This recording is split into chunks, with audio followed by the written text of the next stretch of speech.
Hello, everyone, and welcome to another episode of the Dentalpreneur podcast. I'm your host, Dr. Mark Costas. What is up, my friends? I am super excited because I have a fellow Marquette alum with me today, somebody who has a very, very interesting background, a brand new friend. We are just chatting offline. We have so much in common. I can't wait to dig in.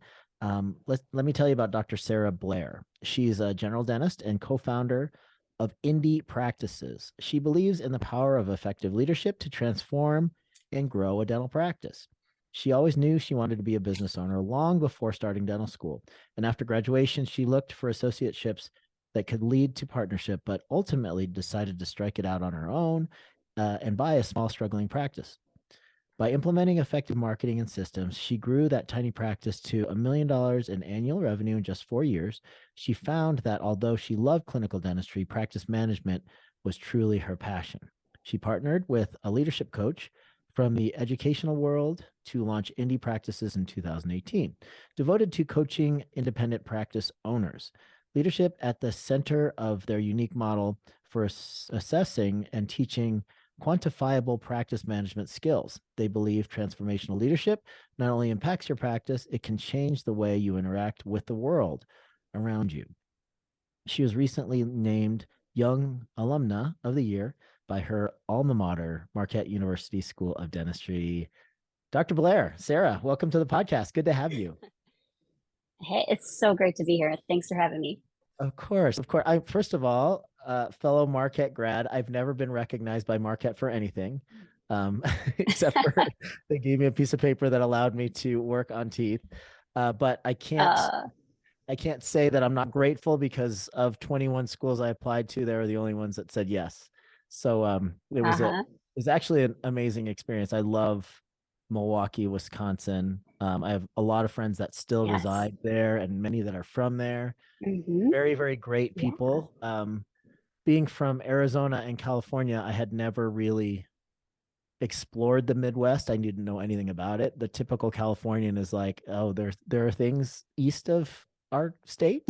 Um, but when I got my acceptance, I was out in the Midwest for the very first time, and I realized that yes, there is a whole other world out there in the Midwest, and I loved it. Are you from there originally? Are you from Wisconsin?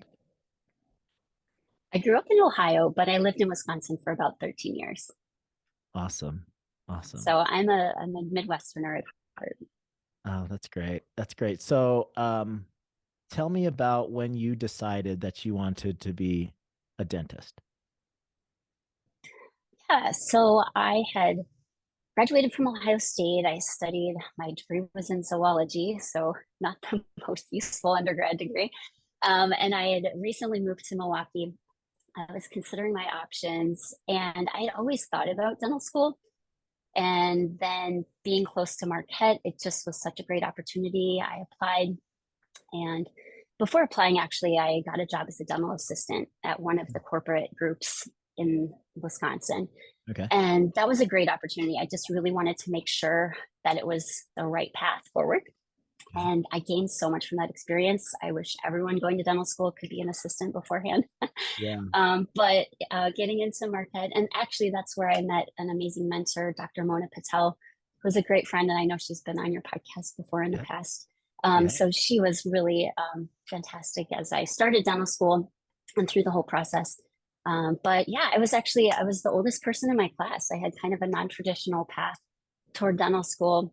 I've been working since I was, 16 at various different jobs, lots of service industry and customer service experience in the background. So I definitely came into dental school in a different place than a lot of my classmates, Okay. which I think was ultimately really beneficial. Having that dental assisting background and then the customer service background and just a lot of life and travel experience in general Yeah. was so helpful. And I think really kind of set me on a different path than a lot of my classmates. Amazing. What year did you graduate from Marquette? I graduated in 2013. Okay. Okay. And so you've been doing this a Yeah. bit. So And I, uh, how old were you? I don't want to age you, but oh, yeah, that's I was okay. the third oldest in my class, and we had some interesting second and third career people in my class, and they all did really, really well. Hmm. And interesting, I had one. female classmate who was the oldest at graduation. She was 45, and she worked for the airlines with her husband their whole career. They over 20 years in the airlines as flight Wow. attendants. He and she both were, Amazing.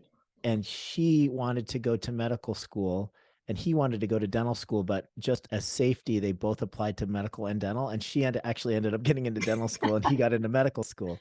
So he went to Oh, that's MCAL and she funny. went to Marquette, and he now is a Oh physician, my and gosh.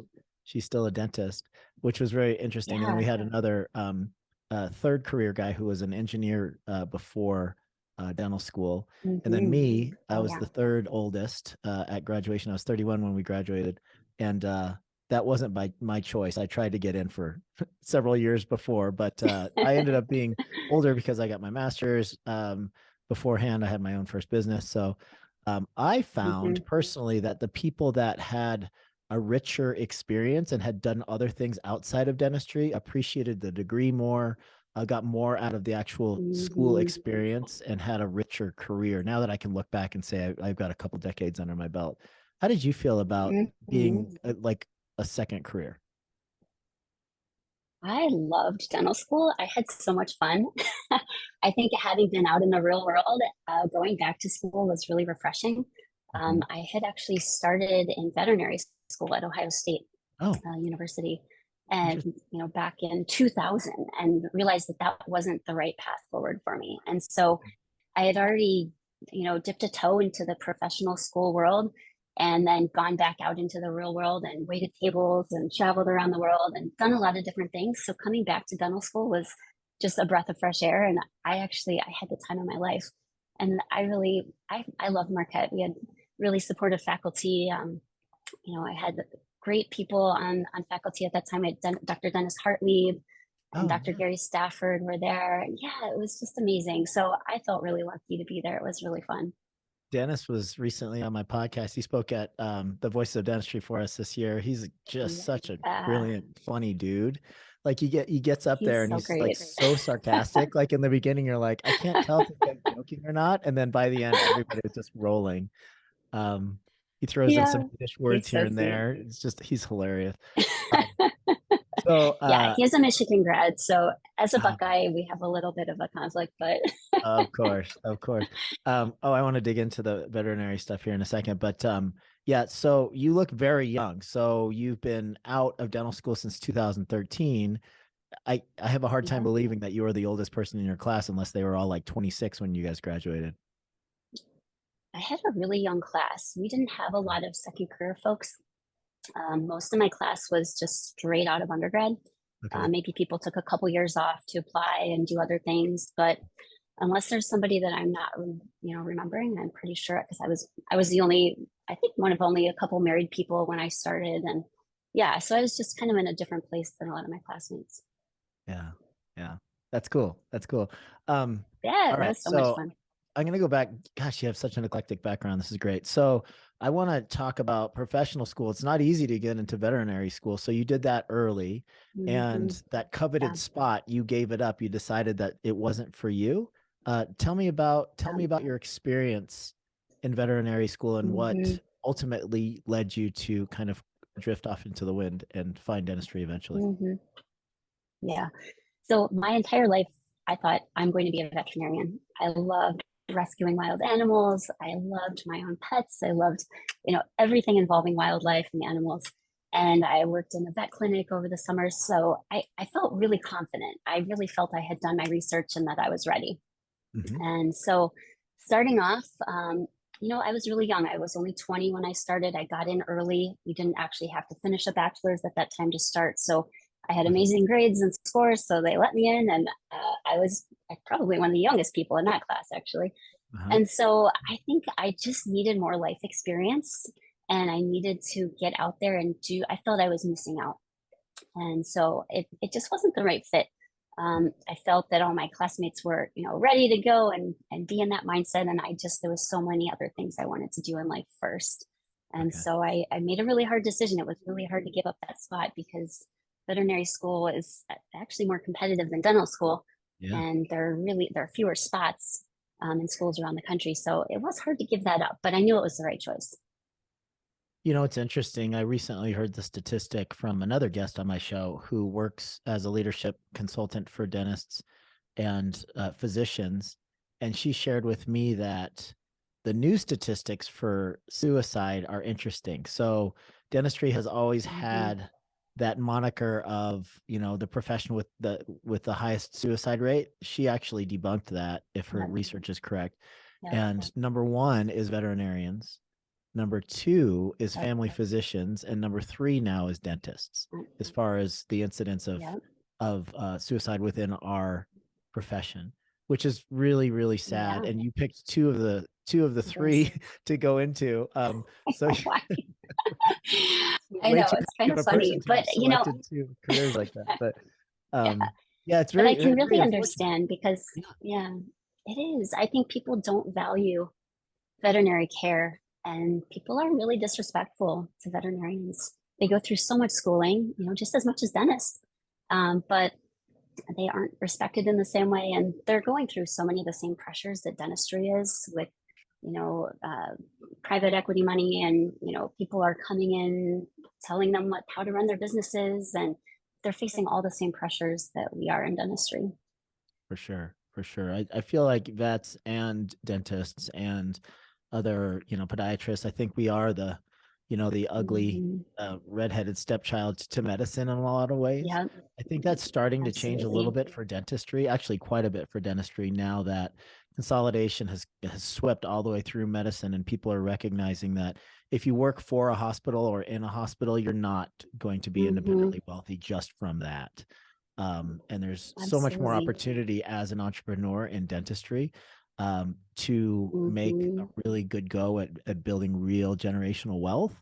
And even some of my great friends who are, the tip of the spear. I have my college roommate, um, is a very renowned transplant surgeon in the Midwest.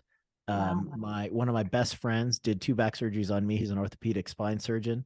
They do very, very well, but I know a lot of dentists that do better, Mm-hmm. which is interesting. And considering Yeah, their lifestyle and the it amount is. of the number of hours that they work, I did a breakdown last year at the Mm-hmm. summit of physicians' overall pay versus dentists' overall pay, and it's very, very interesting because most of them are W-2s, so they get taxed at 38 to Mm-hmm. 42% of their income, and then they don't have that end of career, typically, windfall of being able to sell their Yeah, practice.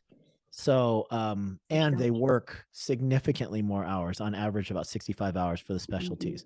So when you break down like the fact that we have a lot more tax write-offs as business owners, and we're not collecting a significant W-2 salary, some W-2, but not significant W-2 salary.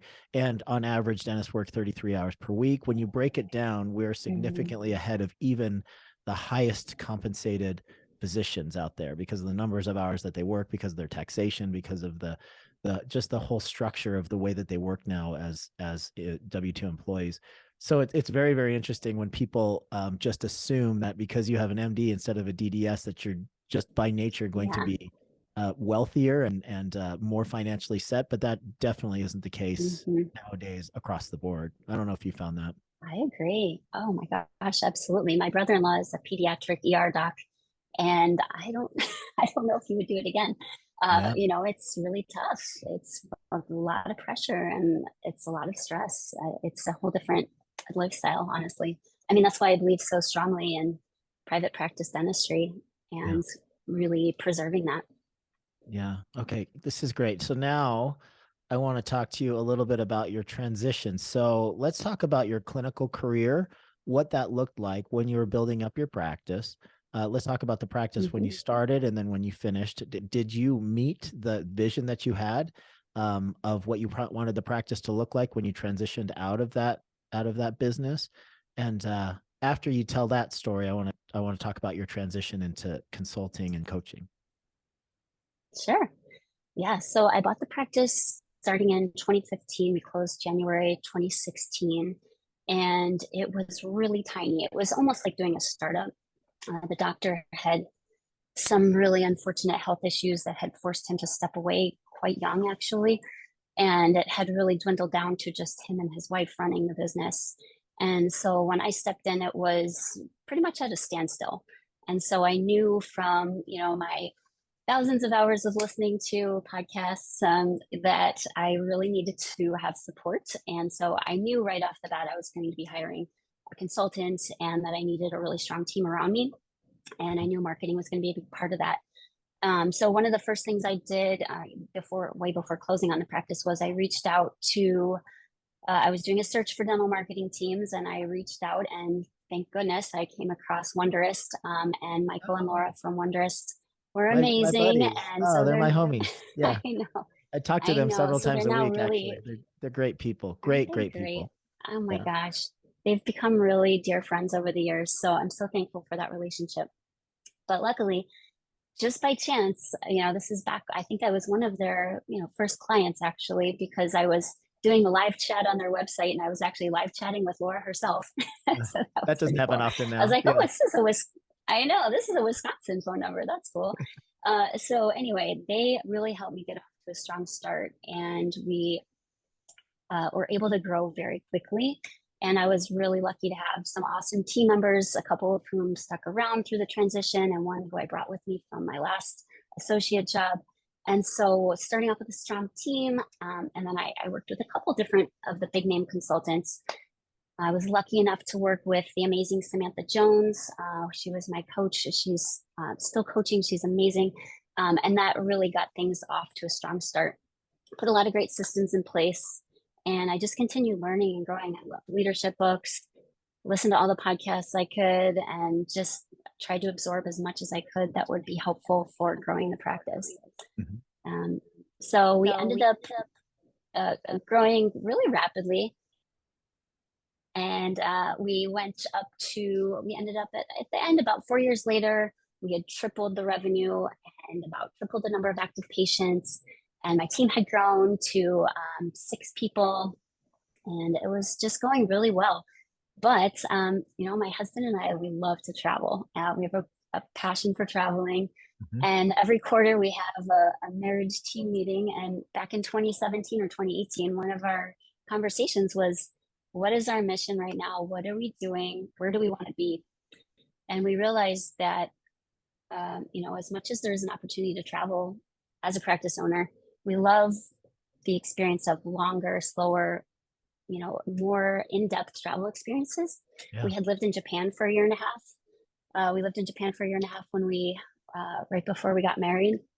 And that was an amazing experience. And we had always kind of had that itch to get back out there and live abroad again. So on our list was, hey, we really, at some point, we want to sail across an ocean. We want to live outside the United States again. And actually, oddly enough, one of the things on our list was climbing Mount Kilimanjaro. Oh, So have we'll you have done to it talk yet? about that in a little bit too. But Okay. no, it's on the future list. But Okay. I was Gotcha. really excited to hear about your experience.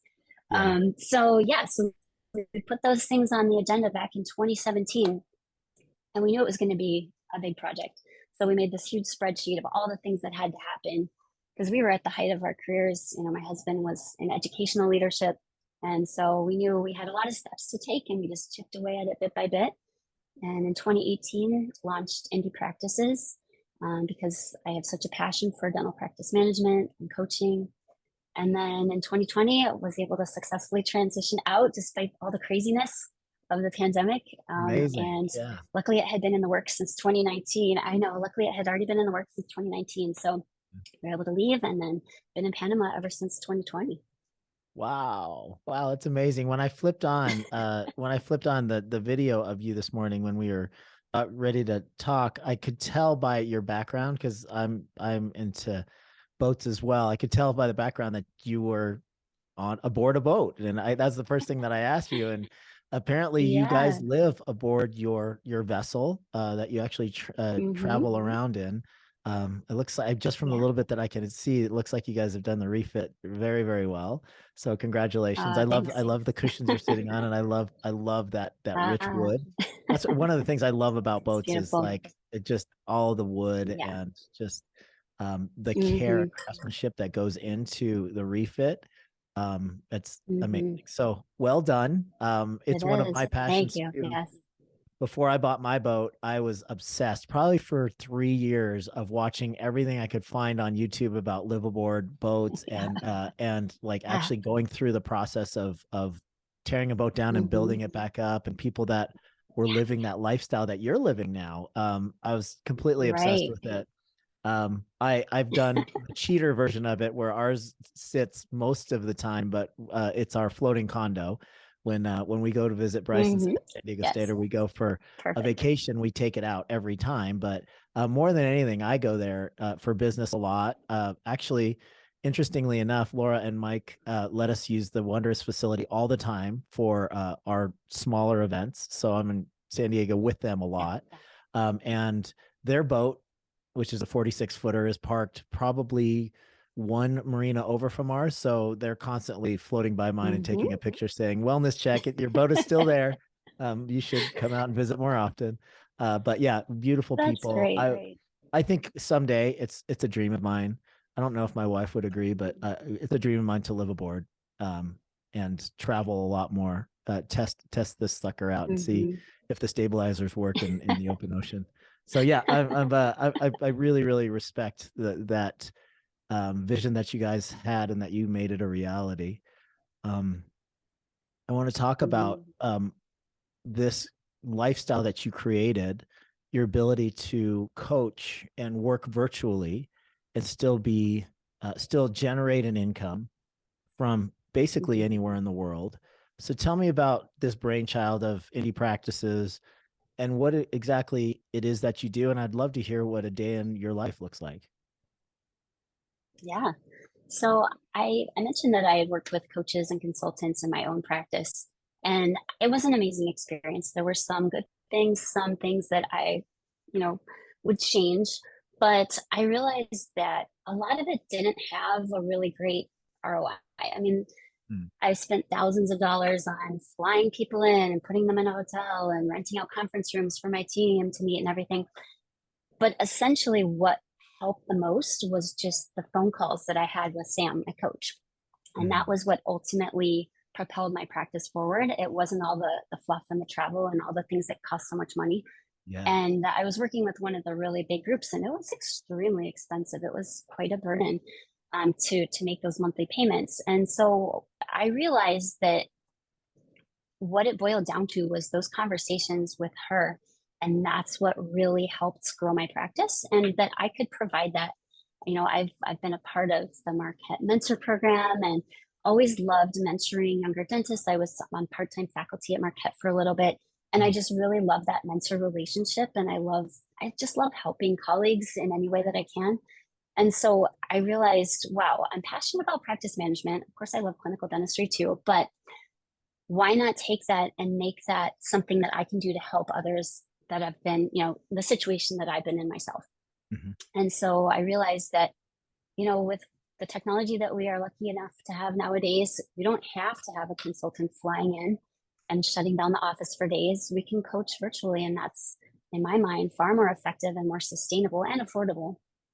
Yeah. Because really, you know, you could have somebody fly in and train your front office team, but in 2 years, is that person still going to be there at the front desk in today's labor market? Maybe not. And you've invested so much time and money in flying someone in to train them. But in my mind, the person that's always going to be there is the practice owner, the Mm. leader. And so, in my mind, it's much more of a good ROI for me as a leader to coach a leader on how to lead their team, because that's truly sustainable. They're always going to be there. And if they can train and lead their own team, then that can go on forever. Oh my gosh. I So love it. that was That's kind so of the much. impetus Yeah. behind it. I love that. I love the way that you think. And we came to the same conclusion about 7 years ago. So I had a full traveling contingent with our consultancy. We started in 2012. We had a full traveling contingent for the first 5, 6 years. And you're so right. I mean, the vast Mhm. majority of the expense is on the client's shoulders just to get people across the country. Mhm. Is extremely expensive. And then Yeah. you have food and lodging and transportation and yeah, it's very very cost prohibitive. And we pivoted about 7 years ago and we Mhm. did the same thing. So all of our training is virtual now via phone call or Zoom, and Mm-hmm. we meet as a larger group quarterly, right coast, left coast, in the middle, to Mm-hmm. make it easy for everybody.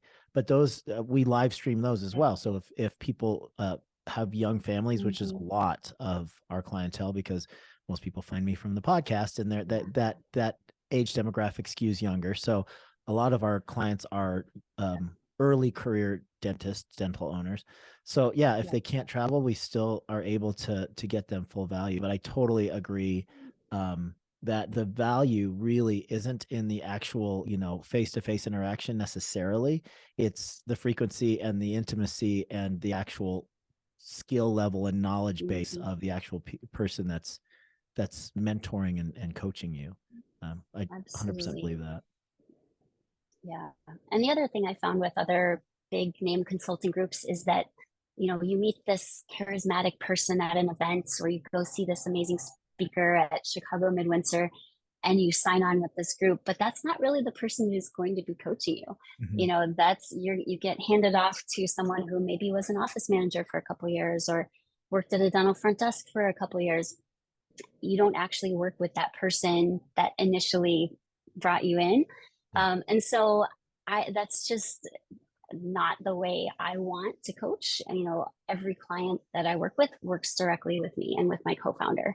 So we're coaching directly, and you're never getting handed off to someone else to be taken care of that way, because I've experienced that from the other end, and I've experienced being stuck in 2-year contracts, and Yeah.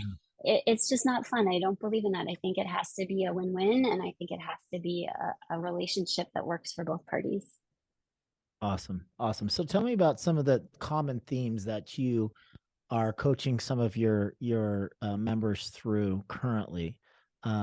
You mentioned human resources and the challenges already with, the labor market. It's crazy since COVID. I don't think we've Crazy. fully recovered. We have to a certain Mm-hmm. degree after, some of the stimulation or stimulation money. I guess that's what you could call it. After that started drying up, people started coming back to the workforce. But it gave Yes. it gave us business owners a very difficult challenge to deal with to keep our businesses up and running. Yeah. It was interesting, spending a lot of time in California. 4 of my practices were in California.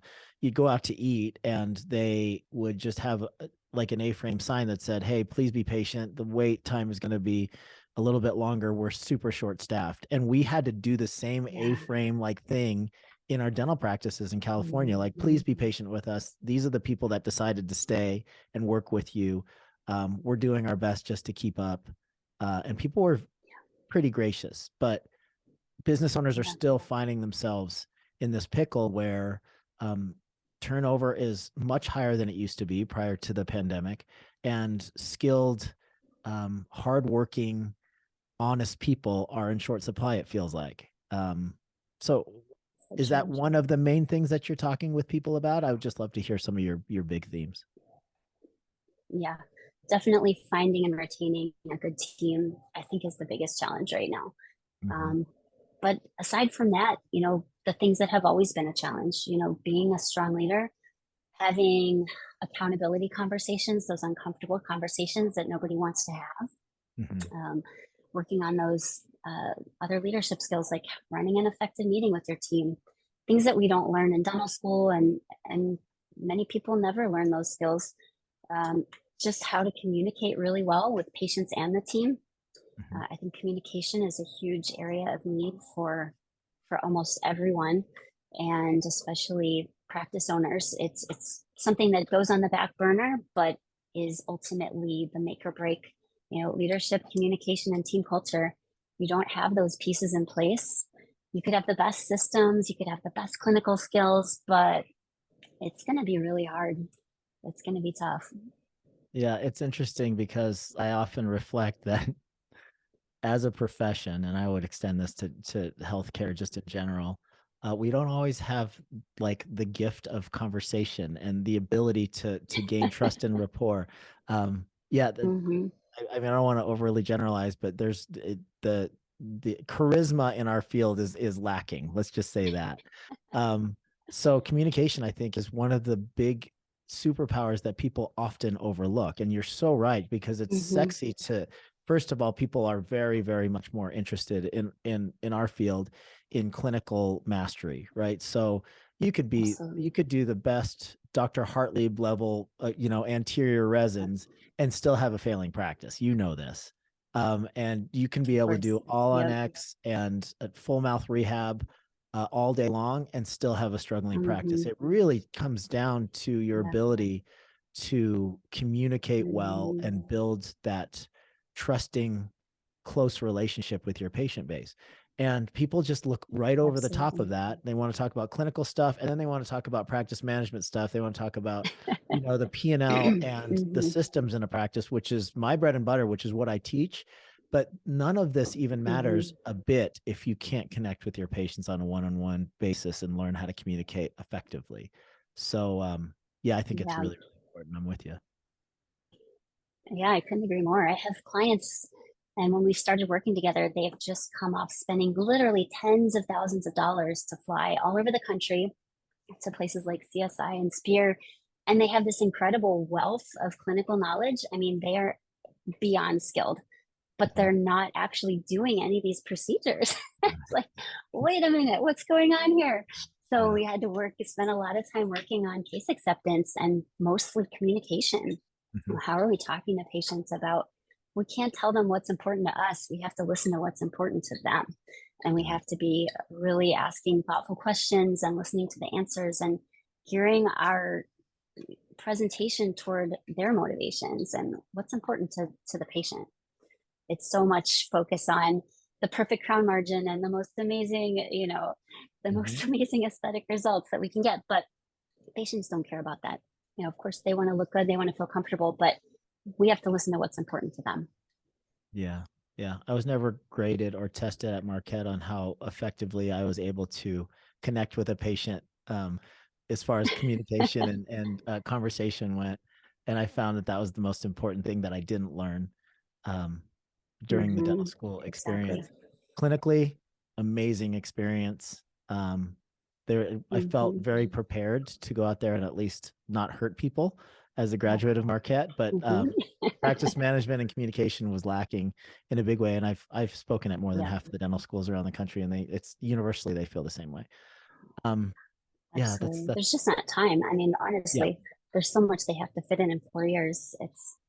You really have to have the motivation to take it on yourself and For sure. to invest in coaching or invest in training to get those skills.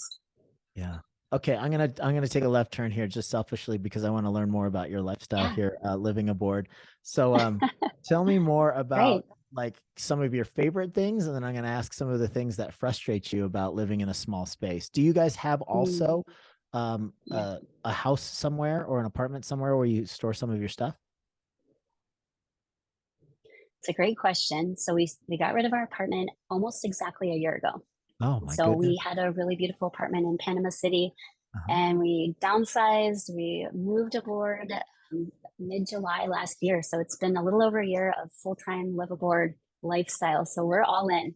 Everything that we have is here on this 46-foot boat. Yeah. Amazing. Which Good for was a little you. crazy because it's in the middle of a major refit. So it's not like it was totally comfy and ready to move on board. It was in the middle of a million messy, obnoxious projects, but we're finally getting there to a more comfortable level. Amazing. Okay, so how many bathrooms and how many staterooms on a 46?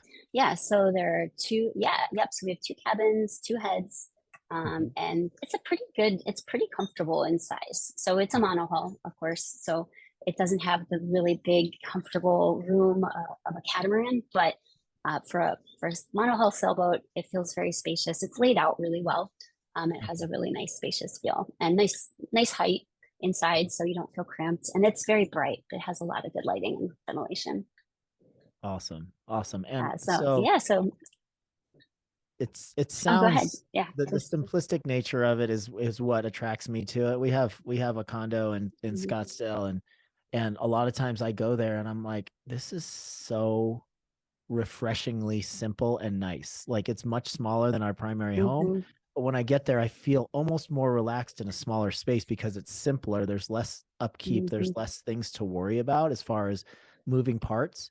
And then I get Right. onto our boat and I'm like, this is exactly what I want. However, you and I both know that boat living is a million projects and Uh-huh. a million little things that can break and go wrong.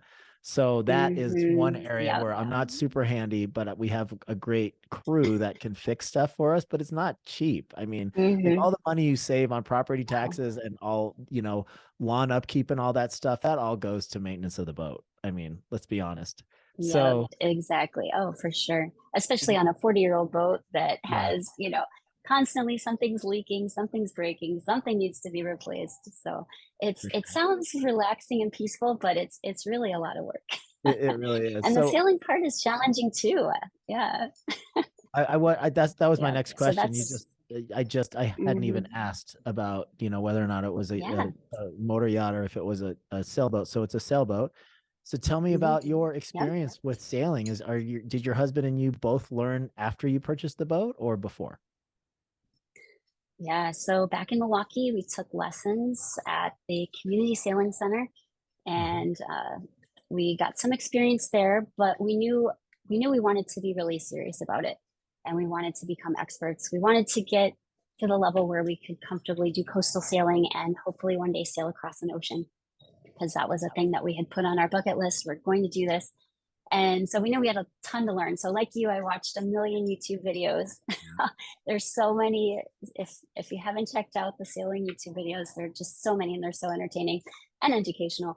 But it's nothing like real life, of course. Real life, it can be scary, it can be challenging. And luckily there are no hurricanes in Panama, and we are blessed with absolutely beautiful weather here most of the time. But there are storms, there is lightning, things happen. So it's been very exciting, very humbling at times, very scary at times, but really fulfilling and exciting too.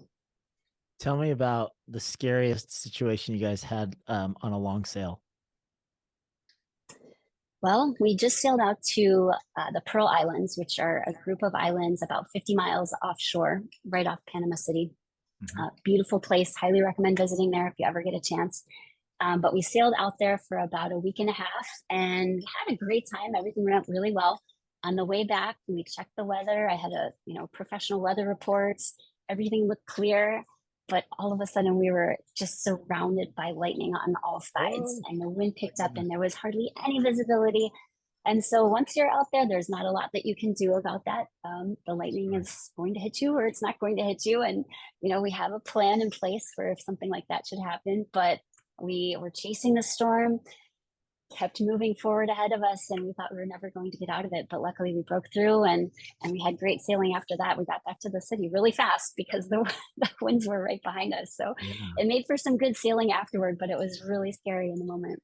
Oh, that's a scary, scary feeling. I've had that flying around in small aircraft and having, being involved with the nautical life. I've had those scary experiences in the air and on the sea. So I know the feeling. It's like, well, here I Mm-hmm. am. You can wish all you Yeah, want that you're back on the ground, but you got to find a way out. exactly. Yeah. It's I know. But on the bright side, I mean, on that trip, we saw dozens of dolphins. We saw so many whales. amazing. It's really a beautiful, beautiful place. White sand beaches, palm trees, the whole thing.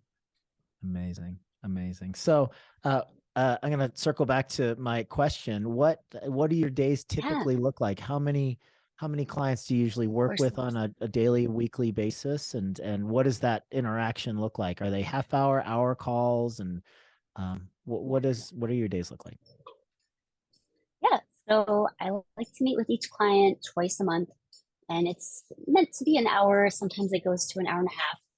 I feel like it's really hard to cover everything in less than an hour. Honestly, there's just so much to talk about. Mhm. So usually we end up running a little bit over an hour, but at least twice a month. And then in between, unlimited texting, emailing, any kind of communication like that needs to happen, of course. And so we catch up on everything. I like to stay super organized. So we have a running agenda. After every meeting, we each leave with action items, action items for me, resources I'm going to provide, and then things that they're going to accomplish in the next 2 weeks. And then a big thing that I do is accountability, following up and making sure, hey, did all those things happen? How did that conversation go with Diane at the front desk? um, all those sorts of things. And, I love to help out with, send me your P&L. Let's look at your AR report, anything in between that I can do to provide information and to help track, because I want to see results for my clients. I want to see them growing. And so even if they aren't super interested in tracking their KPIs, that's really important to me. So I'm constantly tracking and graphing how they're doing, and I want to see their growth. So I only meet with a few clients each day. And because there's a lot of follow-up involved, I'm always supplying them with resources and other things. And I would say, a lot of it is sometimes like therapy. Sometimes I feel a little bit more like a therapist than a coach, because I think it's hard. It can be lonely. It can be hard. It can be very stressful. So sometimes we talk about some really hard things, and there are a lot of challenges. But another part of what I do is cheerleading a little bit. Sometimes it's really easy to get tunnel vision as a practice owner and focus really exclusively on the negative things that are happening, or the challenges, the team member that just left, or this position that you can't hire for. And so I sometimes feel like a cheerleader, hey, did you see that you just got your 200, 5-star review? Oh my God, that's amazing. Things that maybe they just gloss over, don't want to, give themselves a little pat on the back.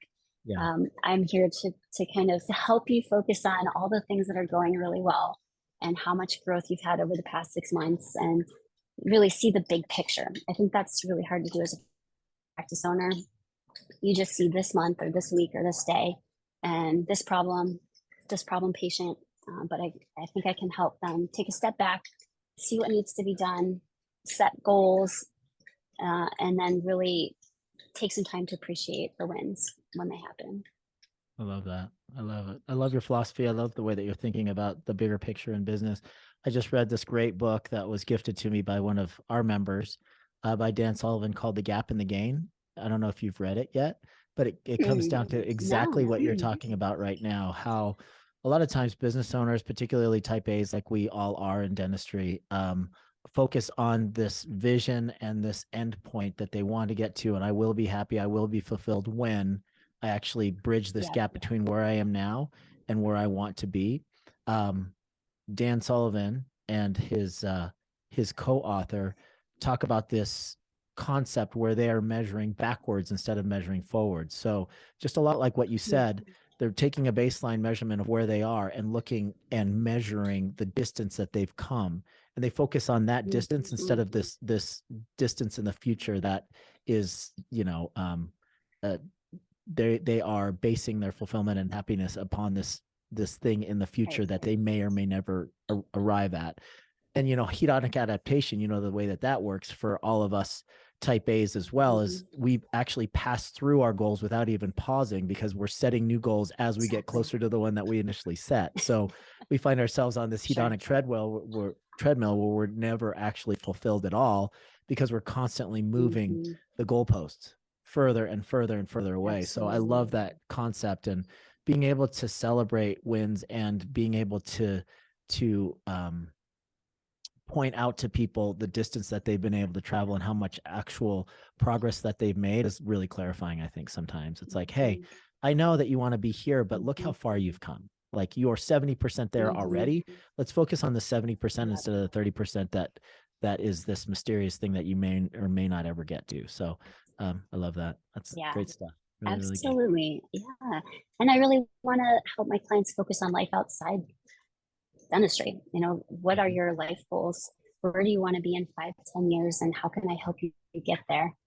And I think, work, as we have on our website, your work should give you the life that you want. It shouldn't be about, having $1 million practice and how many startups can I do? And, what is your life outside work like? And where do you want to be? Where do you see yourself? And that was part of, I'm a big Tim Ferriss fan. So reading The 4-Hour Workweek 10 years ago or so, really made me think about, hey, why are we putting off till the very end of our lives all the things that are most important to us, or that are on the bucket list, or things that we want to do someday? I think it's really important for everyone to think about fitting those things into your life now, because there may not be a someday. So I think it's really important to think about like work-life balance. It's kind of a cheesy concept, of course, and everyone talks about it all the time, but it's not just about work. The things, leadership skills translate into better communication in your relationships too, your relationships at home with your family. And it transcends work. 100%. Yeah, I think you would be a great case study for Tim Ferriss. You could slide right into that book as somebody that was able to take his principles and pull it off. So congratulations. Sarah, it's been just such a pleasure to get to know you. You and I have so much in common. We see the world similarly in a lot of ways. We have a similar path. So it's been my pleasure to really get to know you. I think it would be great if you could share your contact information from anybody that would potentially want to work with you or contact you and ask you any questions. Would that be all right? Of course. Thank you so much. So a couple different ways you can reach out. So email, if you prefer email, it's info@indiepractices.com. That's INDIE practices.com. Or you can check out our website. It's indiepractices.com. Or you can find me under Sarah Blair or Indie Practices on Facebook or on Instagram. But probably the easiest way is info@indiepractices.com. Awesome. Well, congratulations on your all of your success and the pivots and your boat and all of the things that you've been able to accomplish. I think you have a lot of elements that a lot of people would find inspiring. So I'm so glad that we met. Thank you for being here and spending time, and enjoy your boat for the rest of the day. Looks like it's going to be a nice day over there. Thank you so much. Yeah, it was so great to meet you. Thank you so much. It's really been an honor. Yeah. Okay. Thank you so much. Ladies and gentlemen, Dr. Sarah Blair.